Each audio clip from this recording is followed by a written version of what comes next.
Hace un segundo, estaba hojeando perezosamente fotos en mi smartphone. Aquí mi apartamento con vistas panorámicas a las luces de la ciudad de noche, aquí yo con amigos en un bar, riéndonos de algo que ahora parece infinitamente lejano e insustancial.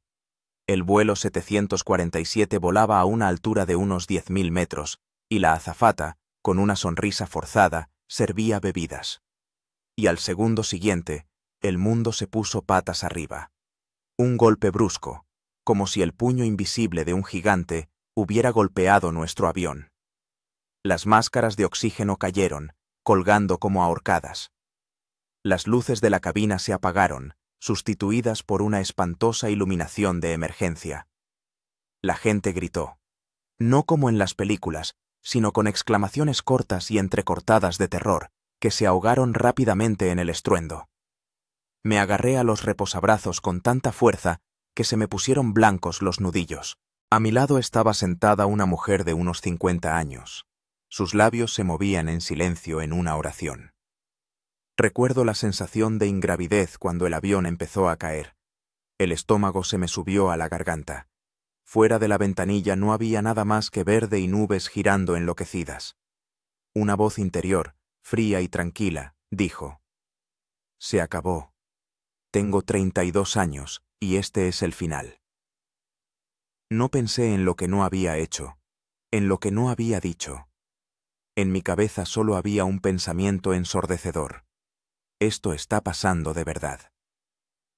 Lo último que recuerdo antes de que la oscuridad me tragara fue un crujido ensordecedor, el sonido del fuselaje desgarrándose y un dolor agudo y punzante en el hombro izquierdo. Y después, silencio.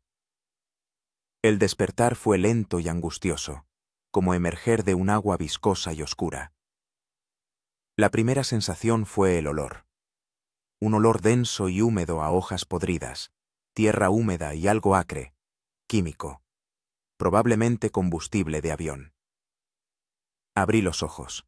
Sobre mí se cernía una gigantesca cúpula verde de hojas, a través de la cual se filtraban finos rayos de sol.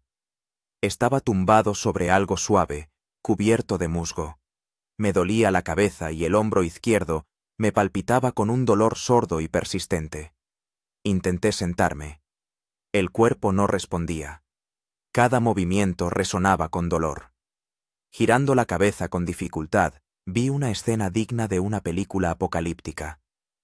A pocos metros de mí, con el morro hundido en el suelo, yacía la parte delantera de nuestro avión. Las alas estaban arrancadas, el fuselaje destrozado como una lata de conservas. Alrededor había esparcidos asientos, restos de equipaje, objetos personales. Y silencio. No el silencio al que estaba acostumbrado en la ciudad, sino el silencio vivo y resonante de la selva, lleno del chirrido de insectos invisibles y los lejanos gritos de pájaros. ¿Hay alguien vivo? Mi propia voz sonó ronca y extraña. La respuesta fue el silencio. El pánico empezó a invadirme como una ola helada. Estoy solo. He sobrevivido a un accidente aéreo para morir solo en medio de este infierno verde. Me obligué a levantarme. Las piernas me temblaban. Me examiné. Los vaqueros y la camiseta estaban rotos y sucios. En mi muñeca había un smartwatch con la pantalla rota. No funcionaba. El hombro izquierdo estaba dislocado, el brazo colgaba de forma antinatural. Reuniendo fuerzas, di unos pasos hacia los restos. ¡Eh! ¡Alguien! Grité de nuevo, esta vez más alto, y entonces oí un gemido bajo, apenas audible. Venía de debajo de una pila de metal retorcido. Me apresuré hacia el sonido, ignorando el dolor. Debajo de un trozo de asiento, vi a una mujer. Era la misma azafata que había ofrecido bebidas. Su uniforme estaba manchado de sangre, su pierna torcida de forma antinatural. Pero estaba viva. «Ayuda», susurró. No sabía qué hacer. Yo soy Demian, programador. Yo escribo código, no rescato a gente de entre los escombros. Pero aquí no había nadie más que yo. Intenté mover el escombro, pero era demasiado pesado. El dolor en el hombro se hizo insoportable. Ahora mismo, mentí. más para mí que para ella.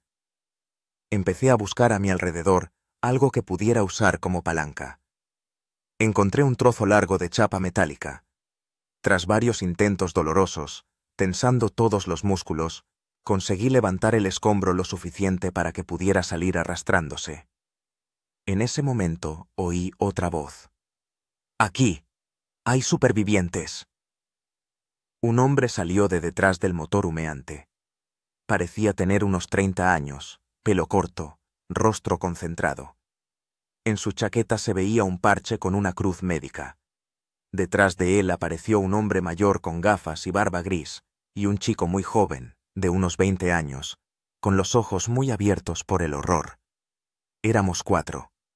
4 supervivientes en medio de la inmensa selva amazónica, como supimos después, a unos 200 kilómetros del indicio de civilización más cercano. La mujer con el parche, que se llamaba Kira, se ocupó inmediatamente de la azafata.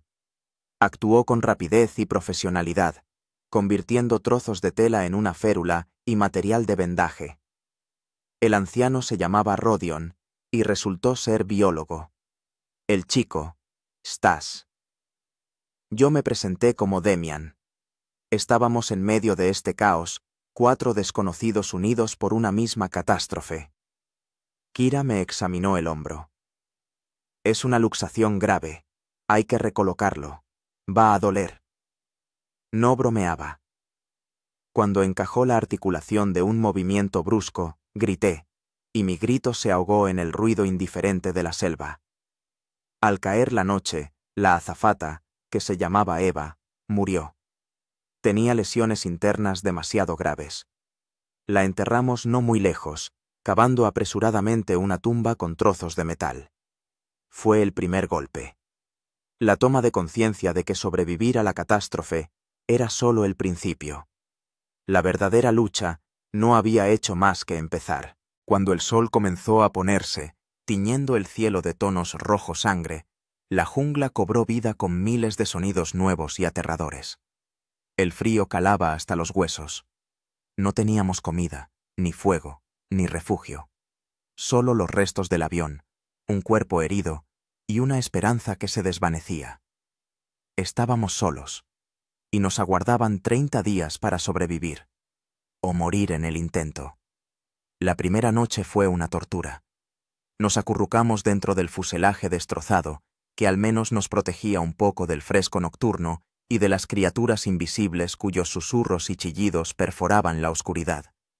La temperatura cayó unos 10 grados y el frío húmedo nos helaba hasta la médula. Ninguno de nosotros durmió.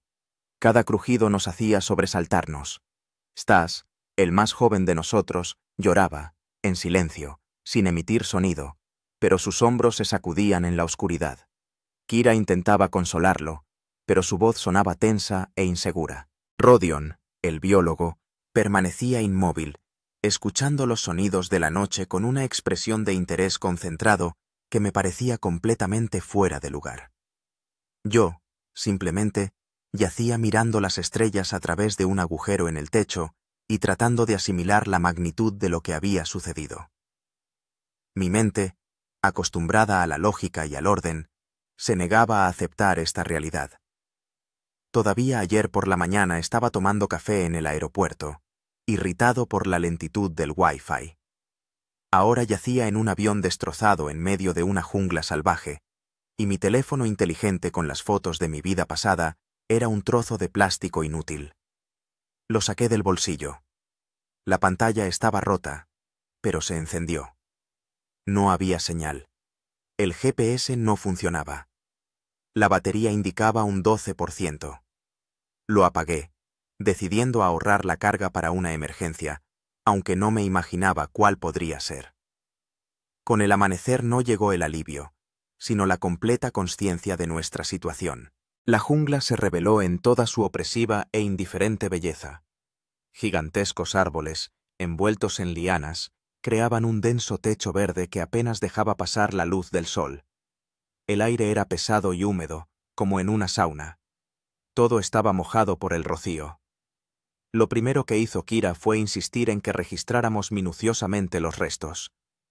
Necesitamos agua, comida medicinas y todo lo que pueda ayudar a encender fuego, dijo con un tono que no admitía objeciones.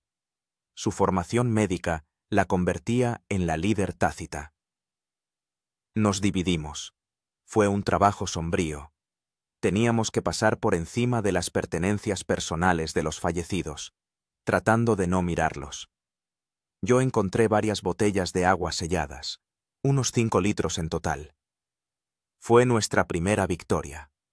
Rodion encontró en el equipaje de alguien un gran cuchillo de excursionismo en su funda y varios paquetes de frutos secos y fruta deshidratada. Stas, superando su estupor inicial, descubrió un botiquín de primeros auxilios de primera categoría que contenía vendas, antisépticos, analgésicos y, lo que era más valioso, varios paquetes de tabletas para potabilizar el agua. Kira, por su parte, encontró un verdadero tesoro. En el compartimento de equipaje había sobrevivido la mochila de algún turista. Dentro había un impermeable, un rollo de cuerda resistente, un pedernal y un pequeño caldero. Al ver el pedernal, todos sentimos una punzada de esperanza. El fuego es calor, protección contra los depredadores, la posibilidad de hervir agua y cocinar alimentos. Ahora tenemos que encontrar una fuente de agua, dijo Rodion, mirando a su alrededor. Un río o un arroyo. Sin agua no aguantaremos ni 3 días. Decidimos que permanecer en el lugar del accidente era la mejor opción para los próximos días. Los rescatistas, si nos estaban buscando, buscarían los restos del avión. Alejarse de ellos sería un suicidio. Nuestra tarea era aguantar hasta su llegada. Rodion y yo nos ofrecimos como voluntarios para ir de reconocimiento. Kira se quedó con Stas para organizar el campamento y brindarle apoyo psicológico. El chico estaba al borde del colapso. Acordamos no alejarnos mucho y gritar cada 10 minutos para no perdernos. La jungla de cerca resultó ser aún más hostil. Lianas espinosas se aferraban a la ropa, bajo los pies chapoteaba el barro y el aire estaba lleno del zumbido de miríadas de insectos. Cada paso requería esfuerzo.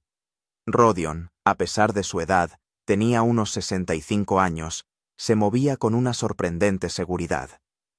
Me señalaba las plantas, explicándome cuáles eran venenosas y cuáles podían ser útiles. ¿Ves esta savia? Rompió una rama. Causa quemaduras severas, y estas hojas, si las frotas, repelen a los insectos. Su conocimiento era nuestro segundo recurso más importante después de las provisiones encontradas. Después de aproximadamente 1 hora de deambular, oímos lo que tanto esperábamos.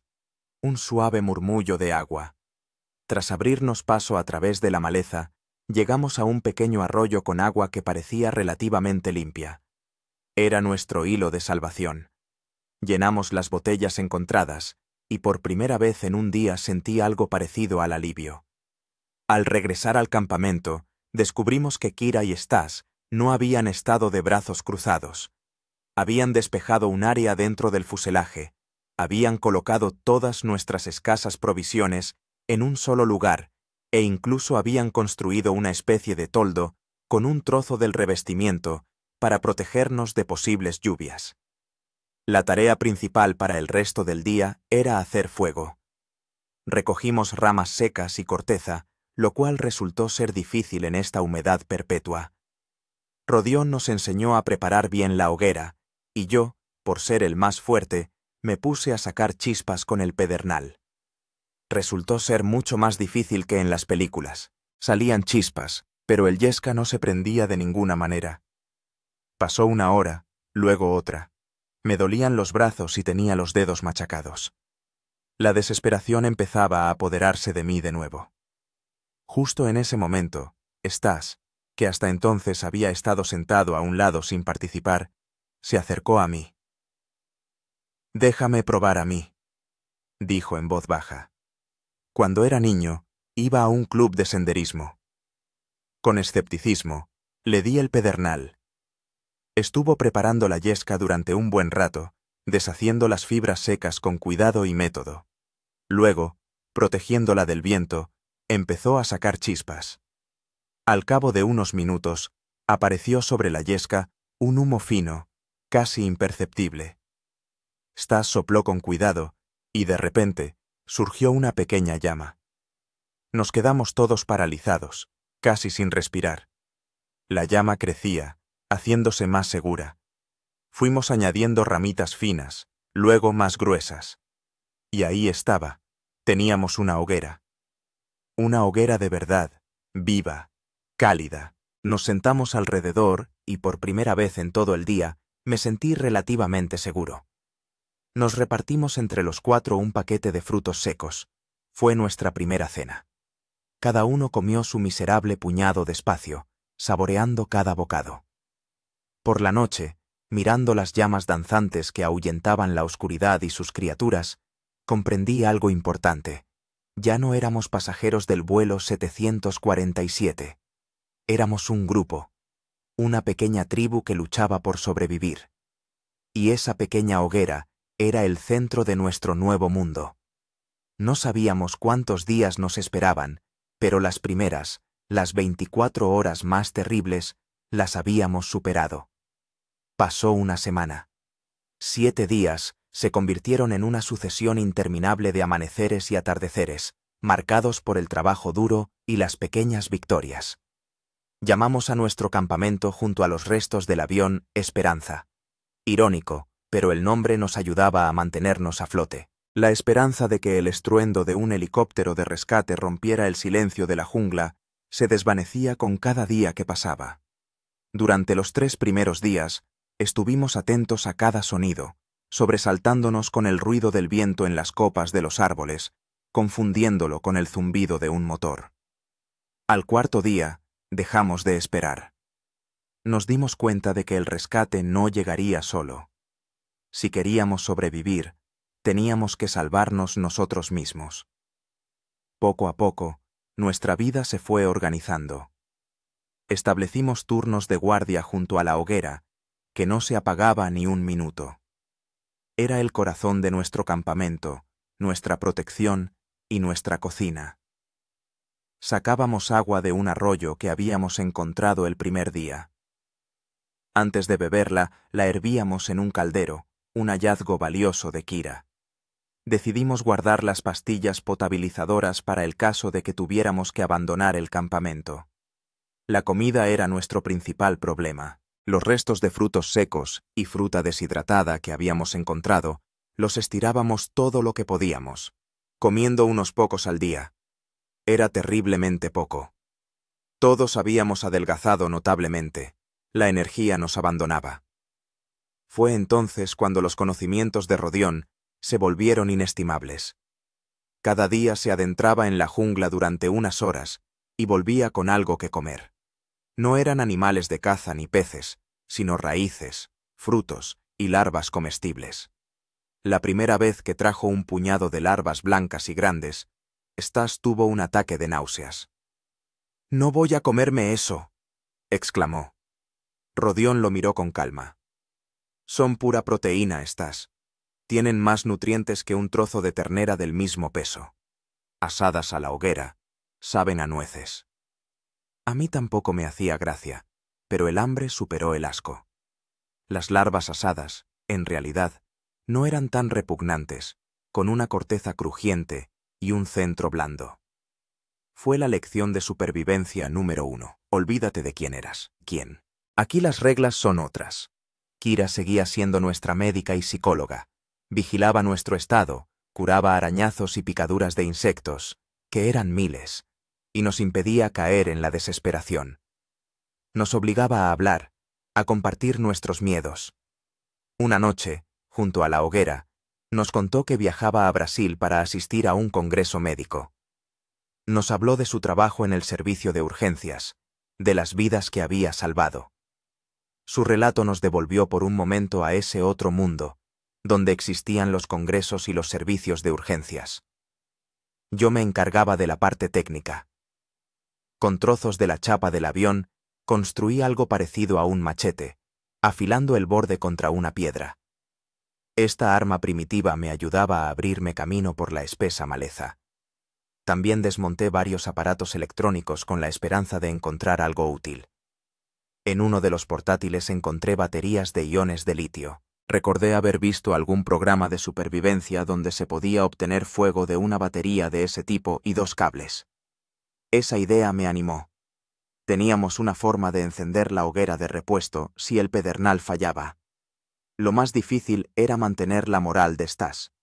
Era el más joven y el menos preparado para una prueba así. A menudo se ensimismaba, se quedaba sentado mirando fijamente a un punto, o al contrario, arremetía contra nosotros por cualquier tontería. Una vez me acusó de esconder comida. «Te he visto guardar algo en el bolsillo», gritó. Me vacié los bolsillos. Allí estaba mi smartphone muerto. «Esto es todo lo que tengo, Stas. Un recuerdo de casa».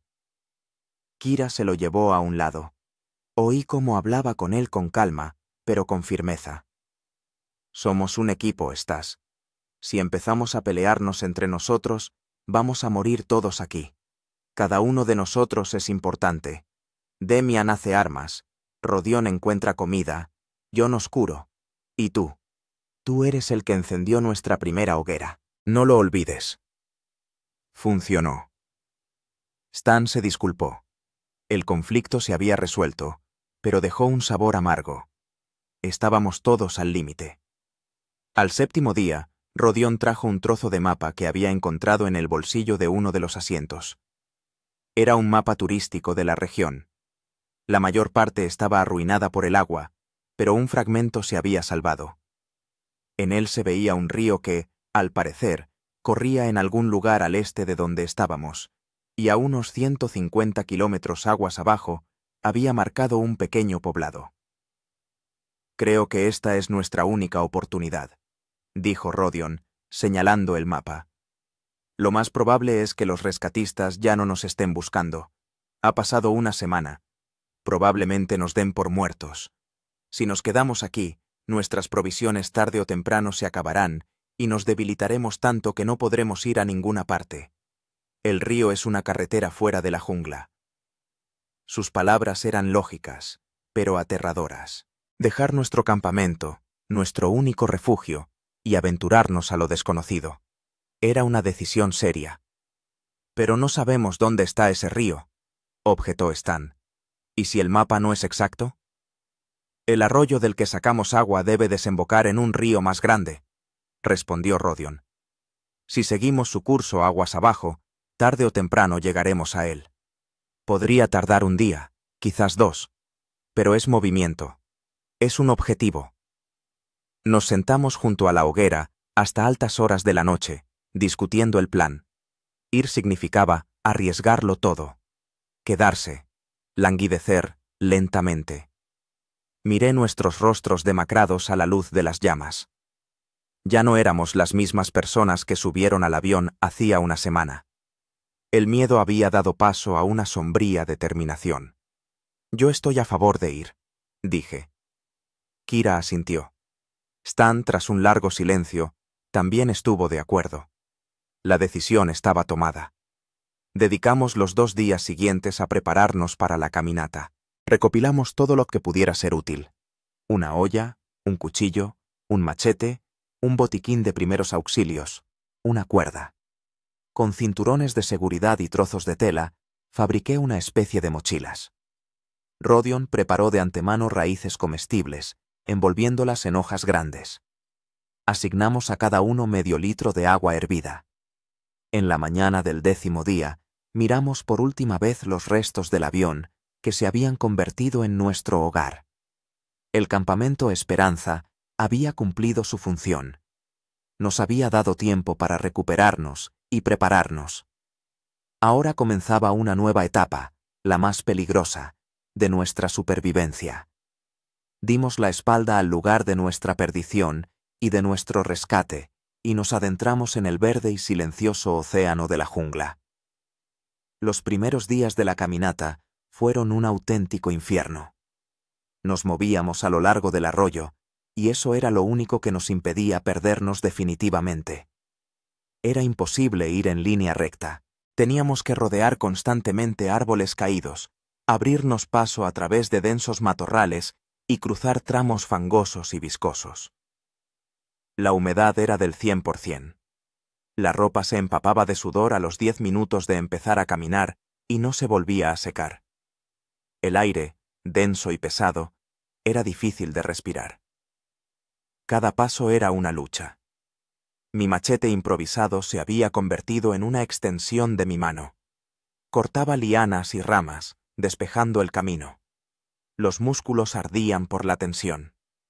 Después de 2 horas de este avance, caíamos al suelo, jadeando pesadamente, y descansábamos durante 10 o 15 minutos, antes de volver a ponernos en marcha. En el primer día no recorrimos más de 5 kilómetros. Era desalentadoramente poco. Los insectos estaban por todas partes. Los mosquitos nos rodeaban en nubes, a pesar de las hojas trituradas que Rodion nos aconsejaba. Sus picaduras picaban insoportablemente. Las hormigas parecían ser de todos los tamaños y colores, y algunas de sus picaduras eran dolorosas como una quemadura. Por la noche, cuando montábamos el campamento, teníamos que revisar cuidadosamente el suelo en busca de serpientes y escorpiones. En el segundo día de la caminata, Stan pisó un nido de avispas. Le atacaron en enjambre. Nos defendimos de ellas con ramas, pero varias avispas consiguieron picarle. Su pie se hinchó, le subió la fiebre. Kira le dio un antihistamínico del botiquín y un analgésico. Tuvimos que hacer una parada no planificada de mediodía. Stan yacía gimiendo, con escalofríos. «No podemos seguir así», dijo con voz débil. «Vamos a morir todos aquí». «Moriremos si nos detenemos», cortó Kira. Su rostro era severo, pero en sus ojos se veía cansancio. «Levántate, Stan. Apóyate en mí. Iremos despacio». Este incidente demostró lo vulnerables que éramos. Un error, un paso en falso, podría costarnos la vida. Al tercer día, el arroyo se hizo más ancho y caudaloso. Era una buena señal. Rodion supuso que nos estábamos acercando al río. Al caer la tarde, llegamos a él. Era un río ancho y turbio que arrastraba perezosamente sus aguas marrones a través de la jungla. La vista de las aguas abiertas después de varios días en el espacio cerrado del bosque era embriagadora. Salimos a un banco de arena y por primera vez en mucho tiempo vimos el cielo despejado. «Ahora nuestra tarea es construir una balsa», anunció Rodion. «Navegar río abajo será mucho más rápido y seguro que caminar por la orilla». Dedicamos los 2 días siguientes a la construcción. Fue una tarea monumental. Cortábamos bambú. Por suerte, encontramos una zona con abundancia no muy lejos. El bambú era ligero y resistente, el material perfecto. Atábamos los troncos con lianas y una cuerda de la mochila. El trabajo era agotador. Teníamos las manos llenas de ampollas y arañazos. La comida volvía a escasear. Las raíces que habíamos traído se habían acabado. Rodion intentó pescar con un palo afilado, pero sin éxito. Fue entonces cuando decidí probar a hacer una trampa. Recordé otro truco de un programa de supervivencia. Encontré un buen sitio en la orilla, donde la corriente era suave, y construí un cercado en forma de embudo con ramas. El principio era sencillo.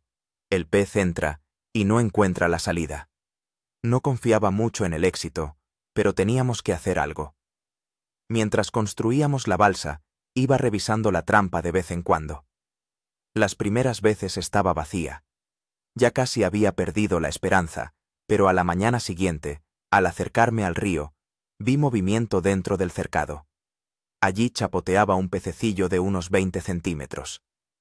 Grité de alegría. No era solo comida, era una presa. Sentí el instinto primario del cazador. Aquella noche asamos el pescado a la brasa. A cada uno nos tocó un trocito pequeño, pero fue la comida más deliciosa de mi vida. El sabor de la victoria. Nuestra balsa estuvo lista al 15º día después del accidente. Era fea, pero nos pareció resistente. 4 metros de largo por 2 de ancho.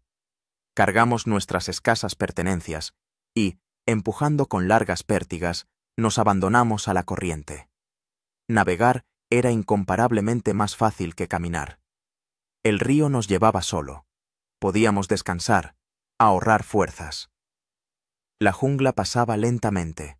Vimos monos saltando entre los árboles, loros de colores brillantes volando por encima de nosotros. Una vez, en la orilla, vimos un carpincho, el roedor más grande del mundo, que nos miraba con indiferencia. La naturaleza ya no era solo un entorno hostil. Empezamos a apreciar su belleza. Pero el río también ocultaba sus peligros. La corriente a veces se aceleraba, aparecían remolinos. Teníamos que usar las pértigas constantemente para no chocar contra un tronco o un banco de arena. Una noche, cuando atracamos para pasar la noche, oímos un gruñido bajo y gutural muy cerca. Rodión dijo que era un jaguar. Mantuvimos una gran fogata encendida toda la noche, turnándonos para vigilar y escuchando la oscuridad, apretando nuestras lanzas improvisadas en las manos. El depredador no apareció, pero el miedo que sentimos tardó mucho en desaparecer. Aprendimos a vivir al ritmo del río. De día navegábamos, por la tarde atracábamos, montábamos el campamento, preparábamos la comida. Perfeccioné mi trampa, y ahora casi todos los días conseguíamos pescar 1 o 2 peces. Rodión encontraba plantas comestibles en la orilla. Kira vigilaba nuestra salud, obligándonos a beber solo agua hervida y a curar cada arañazo. Stas, después del incidente con las avispas, se volvió mucho más cauteloso y obediente. Asumió la responsabilidad de recoger leña y mantener el fuego encendido. Nos adaptamos. Aprendimos el arte de sobrevivir. Era una escuela dura, donde el precio por un error era demasiado alto. Ya no éramos un programador, un médico, una bióloga y un estudiante. Éramos supervivientes. Y con cada día que el río nos llevaba adelante, nuestra esperanza de llegar a la civilización se fortalecía. No sabíamos cuánto más tendríamos que navegar. Un día, una semana, un mes. Pero navegábamos. Y eso era lo importante. Llevábamos navegando por el río alrededor de una semana. Los días se habían fundido en una monótona secuencia. Levantarse al amanecer, desayunar con los restos del pescado del día anterior o un puñado de bayas comestibles, cargar en la balsa y navegar durante horas bajo el sol abrasador. El río se había convertido en nuestro hogar y nuestro camino. Aprendimos a leer su lenguaje, a determinar la profundidad por el color del agua, la proximidad de los bancos de arena por el comportamiento de los pájaros. La balsa, nuestra torpe creación de bambú y lianas, se había convertido en nuestro arca, llevándonos a través de este mundo verde e indiferente. Pero la monotonía del viaje era engañosa. La jungla no perdonaba la relajación. Al 20º día de nuestra supervivencia, la naturaleza decidió recordarnos quién mandaba allí. Todo empezó cuando el cielo en el horizonte se oscureció. El azul habitual se transformó en un color gris plomo. El aire se volvió inmóvil y sofocante. Los pájaros enmudecieron. Incluso los insectos parecían haberse callado a la espera. «Se acerca una tormenta», dijo Rodión, mirando al cielo con preocupación. «Un aguacero tropical. Tenemos que encontrar refugio en la orilla urgentemente». Empezamos a remar con fuerza hacia la orilla más cercana, pero la corriente, como si presintiera algo malo, se aceleró. El río se agitó. Las primeras gotas de lluvia eran grandes y pesadas, dejando manchas oscuras en nuestra balsa. Y entonces los cielos se abrieron. No era solo lluvia. Era una pared de agua continua que se abatió sobre nosotros con un estruendo ensordecedor. La visibilidad se redujo a unos pocos metros.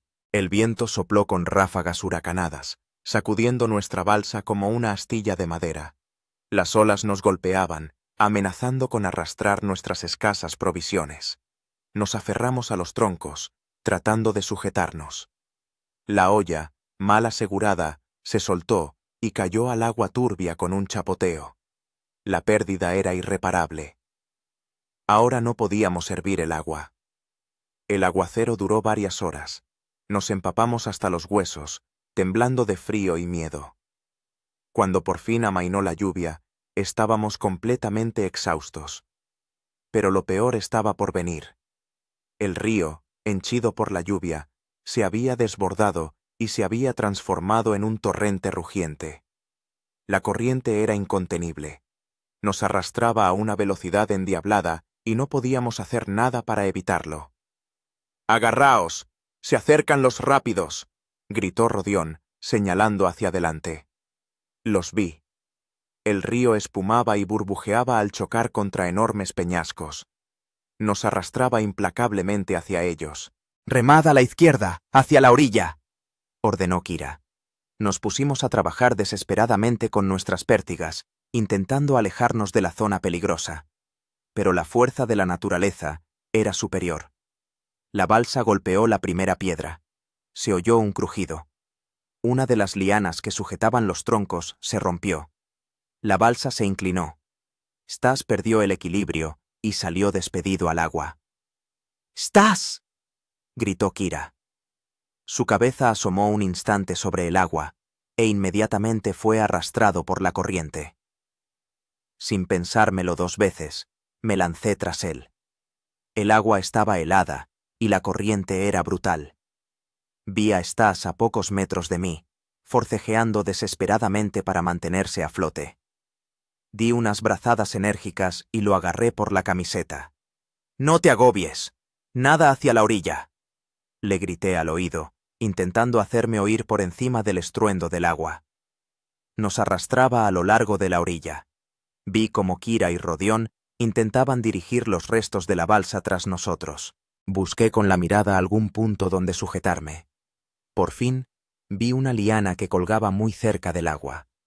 Reuniendo mis últimas fuerzas, nadé hacia ella y me agarré con todas mis fuerzas. La corriente me tiraba, intentando arrancarme, pero me aferré con uñas y dientes. Con la otra mano, tiraba de Stas. Juntos, conseguimos salir como pudimos a la orilla resbaladiza y arcillosa. Allí yacíamos, tosiendo y escupiendo agua, sin fuerzas para movernos. Al cabo de unos minutos, lo que quedaba de nuestra balsa llegó a la orilla. Kira y Rodión estaban sanos y salvos, pero exhaustos. Solo quedaba 1/3 de la balsa. Todas nuestras provisiones, incluyendo el machete, el botiquín y el pedernal, se los había llevado el río. Lo habíamos perdido todo. Nuestro arca, nuestra comida, nuestras herramientas. Estábamos de nuevo sin nada, empapados, hambrientos y desesperados, en medio de una selva hostil. Aquella noche, por primera vez en muchos días, no pudimos encender fuego. Nos sentamos en la oscuridad, abrazados para darnos calor, escuchando los sonidos de la noche. La desesperación era casi palpable. «Esto se acabó», susurró Stas. «Ahora sí que se acabó para nosotros». Nadie respondió. Creo que todos estábamos pensando lo mismo en ese momento. Todos nuestros esfuerzos, todo lo que habíamos pasado, se había ido al traste. Volvíamos a estar en el punto de partida, solo que 100 kilómetros más adentrados en la selva y sin ningún medio de supervivencia. Miré a la negrura y pensé en mi vida anterior. En el cálido apartamento, en la ducha caliente, en la comida que podía pedir por teléfono. Todo aquello parecía un sueño. Y la realidad estaba aquí. Frío, hambre y miedo. Cerré los ojos e intenté encontrar en mi interior al menos una pizca de esperanza, pero solo encontré un vacío ensordecedor. La gran travesía por el río había terminado en catástrofe, y ahora nos tocaba empezar de nuevo, teniendo aún menos que el primer día. Tras el naufragio de la balsa, nos encontrábamos en la situación más desesperada de todo el viaje.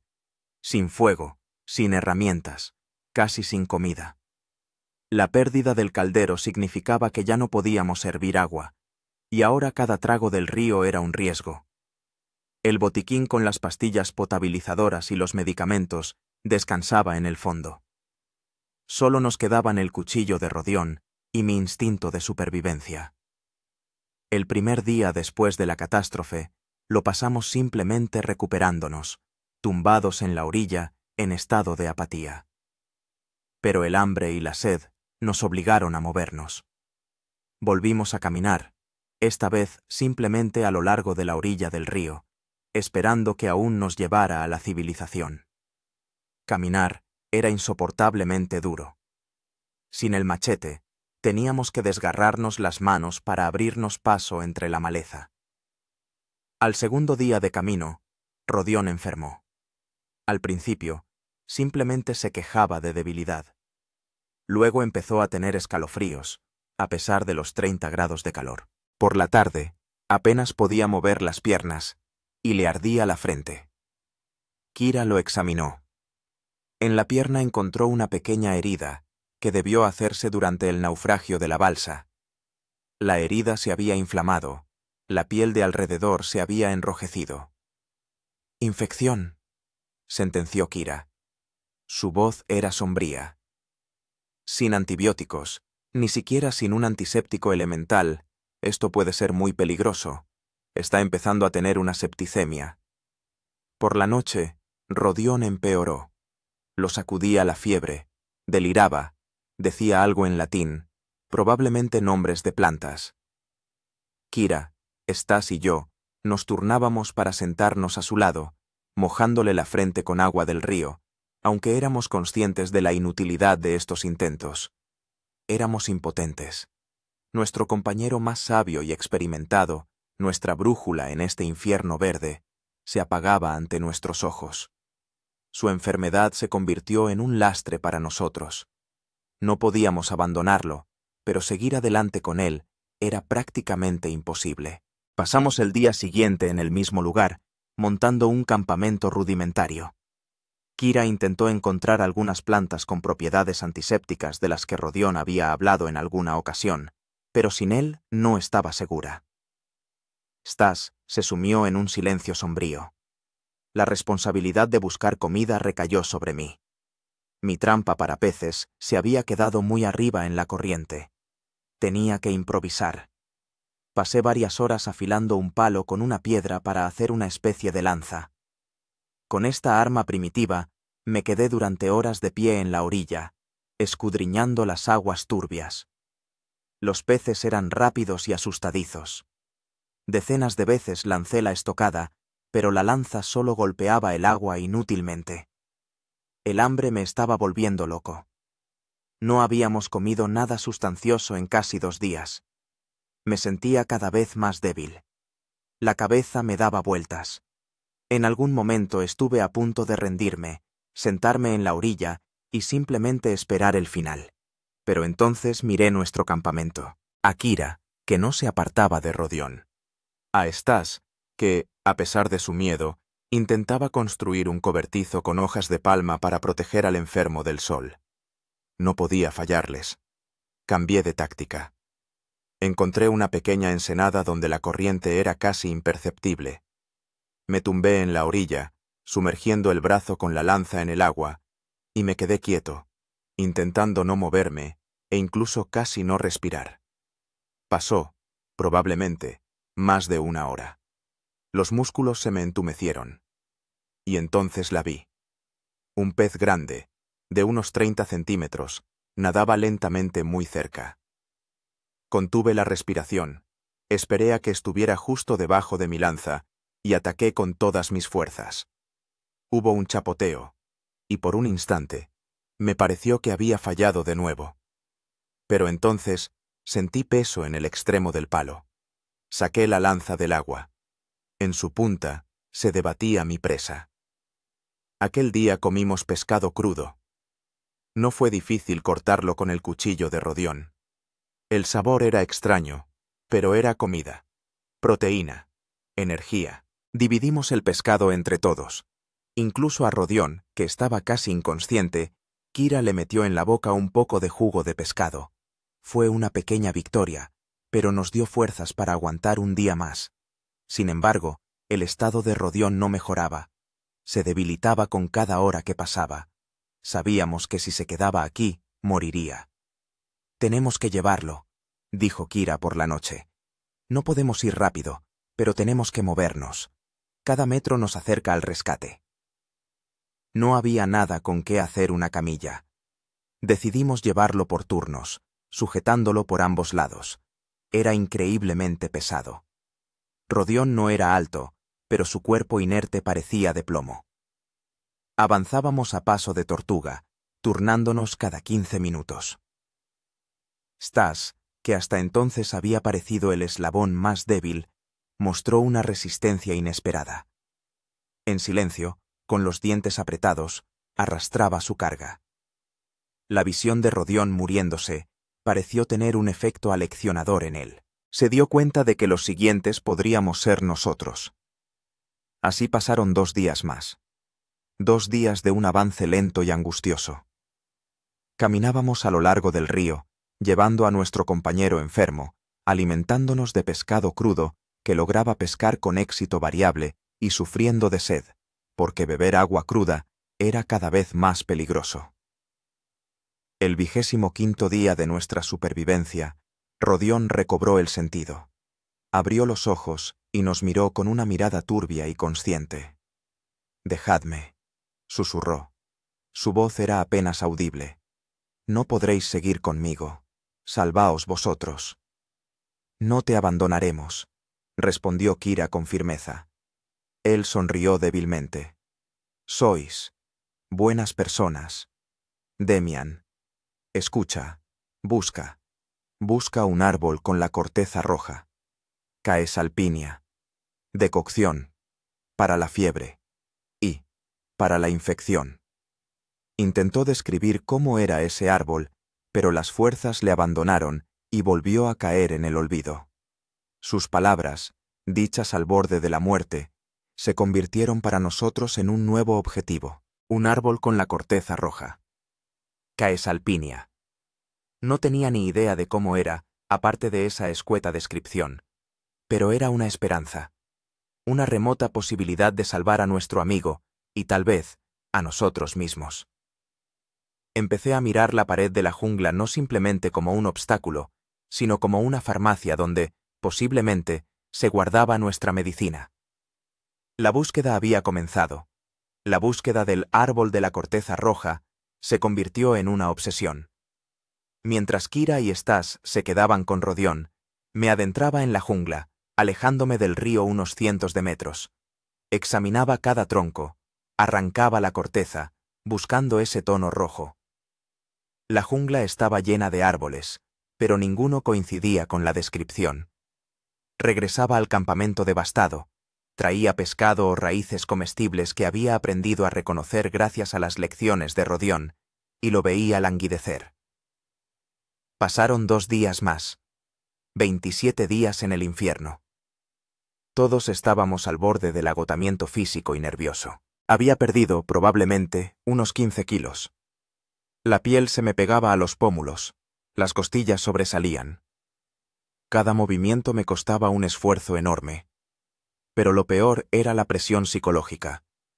La esperanza que nos había mantenido en pie se había convertido en un hilo delgado, casi invisible. Una noche, al regresar de otra infructuosa incursión, encontré un silencio sepulcral en el campamento. Kira estaba sentada, con la cabeza entre las manos, y Stas miraba a Rodión con una expresión de horror en el rostro. Rodión no respiraba. No, sí respiraba, pero tan débilmente que su pecho apenas se movía. Apenas se le sentía el pulso. Kira me miró a los ojos, y en ellos había un abismo de desesperación. «Se va, Demian. Ya no puedo hacer nada más. Su cuerpo se ha rendido». En ese momento, algo se rompió dentro de mí. Toda la determinación, toda la voluntad de vivir que tan diligentemente había cultivado en mí, se evaporó. Me alejé del campamento, me senté en la orilla del río y grité. Fue un grito silencioso de desesperación, rabia e impotencia. Golpeaba el suelo con los puños, insensible al dolor. Habíamos recorrido tanta distancia. Habíamos sobrevivido a tanto. Y todo había sido en vano. Íbamos a morir aquí, uno tras otro, y nuestros huesos se pudrirían en esta maldita jungla. Me quedé sentado así durante horas, hasta que oscureció. Pensaba en meterme simplemente en el río y dejarme llevar por la corriente, abandonarme a la furia de la naturaleza. Acabar con todo. La idea de rendirme era tentadora. Ya no más lucha, ya no más hambre, ya no más miedo. Y entonces recordé mi primer día después del accidente, el horror y la soledad, y cómo nos encontramos los unos a los otros. Cómo encendimos la primera fogata. Cómo Stas lloraba y Kira lo consolaba. Cómo Rodión compartía sus conocimientos. Nos convertimos en una familia extraña, heterogénea, creada por la catástrofe. Y la idea de abandonarlos era aún más insoportable que la idea de mi propia muerte. Me levanté. No sentía esperanza, solo una ira fría y obstinada. No iba a dejar que esta jungla ganara. No iba a permitir que se llevara a Rodión. Regresé al campamento. Voy a ir otra vez, le dije a Kira. Buscaré toda la noche. Le pedí a Rodión su cuchillo. La noche en la jungla era territorio de depredadores. Adentrarse en la oscuridad era una locura.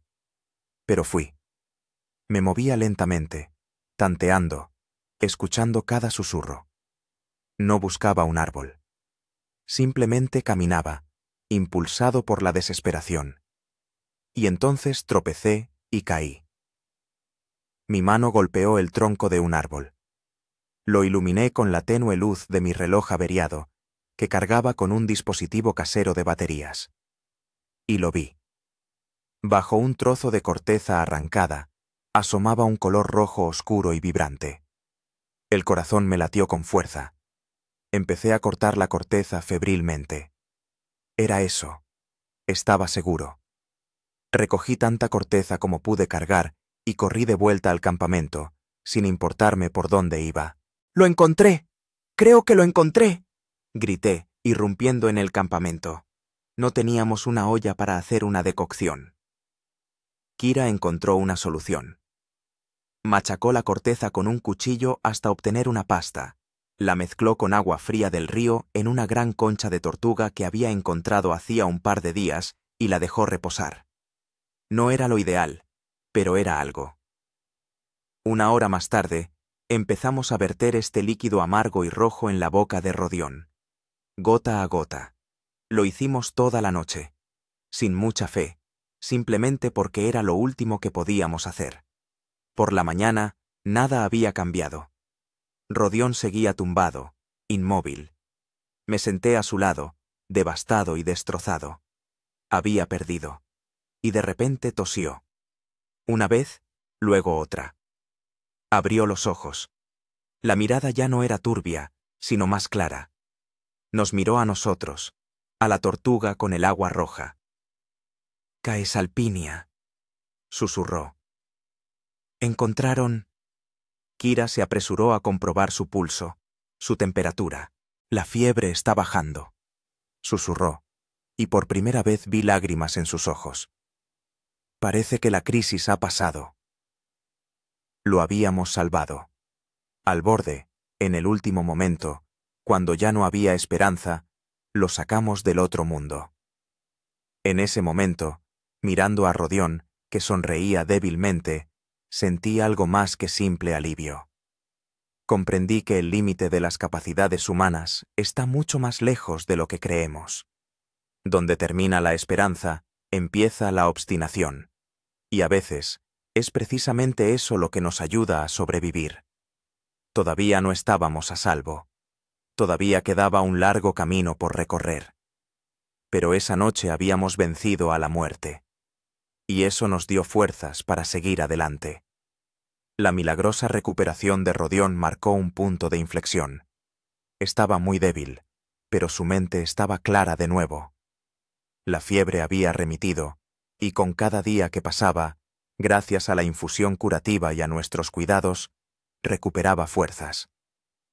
Su supervivencia nos insufló nueva vida. Si habíamos podido vencer a la muerte aquí, en el corazón de las tinieblas, entonces podríamos salir. Pasamos 3 días más en el campamento, dejando que Rodión se fortaleciera. Durante este tiempo, siguiendo sus consejos, pude mejorar significativamente nuestra vida. Aprendí a tejer cestas resistentes con lianas para transportar cosas. Hice varias trampas de pesca nuevas y mejores. Stas, bajo la dirección de Rodión, encontró varias especies de plantas comestibles e incluso aprendió a determinar los puntos cardinales por el sol y la posición del musgo en los árboles. Kira seguía cuidando nuestra salud, creando una especie de vendas y compresas antisépticas con hojas que encontraba. Actuábamos como un mecanismo bien engrasado, como una pequeña tribu. El 30º día después del accidente aéreo, estábamos listos para volver a ponernos en marcha. Rodión ya podía caminar solo, apoyándose en un bastón. Nos movíamos lentamente, pero con seguridad. Cada día recorríamos 5, a veces incluso 7 kilómetros. Ya no nos entraba el pánico. Habíamos aprendido a vivir en la jungla. Nos habíamos convertido en parte de ella. Caminamos durante 4 días más. 4 días de camino monótono y agotador. Cruzamos arroyos, escalamos colinas, nos abrimos paso entre la maleza. Apenas hablábamos, economizando fuerzas. Cada uno estaba absorto en sus propios pensamientos. Yo pensaba en cómo era antes del accidente. Demián, programador, habitante de una megalópolis, que consideraba un problema una conexión a Internet lenta o un atasco. Ese Demián murió en el fuego del avión destrozado. Yo, el que caminaba ahora por la jungla, era una persona diferente. Había aprendido a valorar un sorbo de agua pura, un trozo de pescado asado, el calor de una fogata. Había aprendido a no rendirme, incluso cuando parece que todo está perdido. Al 34º día de camino, al atardecer, yo, que iba delante, me detuve en seco. «¿Qué pasa?», preguntó Kira. «¿Qué hora es eso?». En silencio, levanté la mano. Al principio pensé que me lo había imaginado, que era un juego de luces y sombras, un engaño de mi mente cansada. Pero no. Entre la vegetación perfectamente salvaje e intacta, vi algo ajeno. Una rama rota. Pero no estaba simplemente rota, sino cortada. Un corte limpio y parejo, hecho con un machete. Nos acercamos. En el suelo se vislumbraban huellas apenas perceptibles, cubiertas de maleza. Huellas humanas. Nos miramos. En nuestros ojos había una mezcla de incredulidad, miedo y una esperanza loca y arrolladora. Era la primera señal de presencia humana en todo este tiempo infinito. Seguimos las huellas. El sendero era antiguo, apenas discernible, pero existía. Nos condujo a través de la maleza y, al cabo de 1 hora, aproximadamente, llegamos a un pequeño claro. Y allí lo vimos.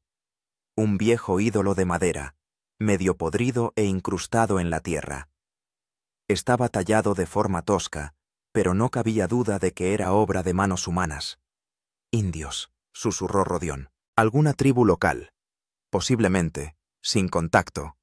La idea nos aterraba y alegraba a la vez. Gente. Aquí había gente. Decidimos acampar cerca y por la mañana continuar por el sendero. Nadie durmió aquella noche. Nos sentamos junto a la fogata y hablamos. Recordamos todo lo que nos había pasado. Recordamos a Eva, la azafata, que murió el primer día. Hablamos del futuro. ¿Qué haríamos lo primero cuando regresáramos? Yo dije que me daría una ducha caliente que duraría 3 horas. Kira dijo que abrazaría a su familia. Stas, que se comería una hamburguesa gigante. Nos reímos. Por primera vez en mucho tiempo, nos reímos de verdad. Por la mañana seguimos el sendero. Después de varias horas de caminata, oímos un sonido. Al principio, tenue, apenas perceptible, pero que gradualmente se hacía más fuerte. No era un sonido natural de la jungla, era el sonido de un motor en marcha. Echamos a correr. Olvidándonos del cansancio, nos abrimos paso a trompicones entre los arbustos, sin prestar atención a los rasguños. El sonido se acercaba cada vez más. Y entonces llegamos a la orilla del río. nuestro río. Y la vimos. Una vieja y destartalada lancha a motor, amarrada a un muelle hecho con varios troncos. Y al lado, una pequeña choza, de cuya chimenea salía humo. En el porche estaba sentado un hombre moreno con un sombrero de paja, fumando. Nos vio, 4 harapientos, demacrados y salvajes que salían de la jungla, y, del asombro, se le cayó la pipa. Nos miraba con los ojos muy abiertos, incapaz de pronunciar una sola palabra. Nos detuvimos. Nos quedamos de pie, mirándolo. Al primer ser humano que veíamos en 35 días. Quise decir algo, gritar, pero de mi garganta solo salió un quejido ronco. Kira se echó a llorar. Stas se arrodilló. Rodión simplemente se quedó de pie, apoyándose en su bastón, y sonrió. Estábamos salvados. Nuestro viaje de 200 kilómetros había terminado. Nos llevaron al pueblo más cercano y, de allí, en helicóptero, a un hospital. Hubo llamadas a nuestros familiares, lágrimas de alegría, atención de la prensa. Nos llamaron los milagrosamente supervivientes del vuelo 747. Pero para mí, el verdadero milagro no fue que sobrevivimos, sino cómo cambiamos. Me miro las manos, llenas de cicatrices y callos. Me miro en el espejo y veo los ojos de un hombre que ha mirado al abismo y ha regresado. Ya nunca volveré a ser el mismo. La jungla me lo quitó todo, pero a cambio me dio algo invaluable. La comprensión del verdadero precio de la vida.